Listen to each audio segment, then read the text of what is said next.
For today's video guys, dahil Sunday ngayon, maglalaga tayo ng saging saba with a twist. Ayan guys, hinati ko na nga siya sa dalawa. At ayan, inalisan ko na siya ng laman. Okay. Ayan, be sure na yung hinati nyong mga saba ay itinabi nyo yung mga partner nila. Alam nyo yung mga partner nila para hindi sila mga liwa guys. Pagkatapos natin lagyan ng mga sangkap like gatas, ayan. Yan, gatas na yan, yan yung ginamit ko. Then yan, ini-spread ko muna siya or yan. Mash ko muna siya. And nalagyan na siya ng gatas. Then guys, after that, kukuhanin ko na yung inalisan ko ng laman kanina. Ayan, and then you have to fill it up. Ayan, so guys, dito napansin ko kanina. Ayan, yung dahil siksik na siksik siya guys, no.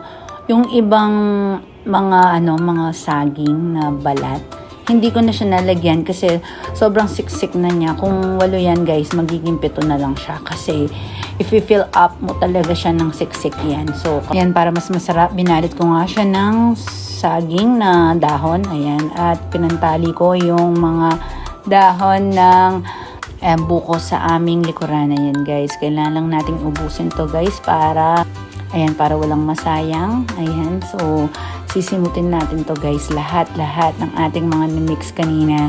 Ayan, so patuloy lang po natin siyang i-fill up. Ayan, at dahil nasanay na ako guys, mabilis na po akong nagbalot at nag-fill dito. Ayan, so ayan guys, after that, ayan, huling-huli na to. Yan, pagkatapos guys, ito na yung kalalabasan ng ating binalot. Ayan, so 8 yan kanina. Kaso nung nilagay ko na, naging 7 na lang. Ayan guys, so kukuha na po tayo ngayon ng tubig sa kaldero. And then yan, i-steam lang po natin sila guys, ha. Iwan po natin siya hanggang 30 minutes. Ayan. So, guys, after 30 minutes, ayan ng ating luto na saging na saba with the twist. Ayan, papatikim ko na sa aking asawa na si Goryo. Dahil gutom na yan. Ayan, katapos lang po niyang maglaba, guys, ha.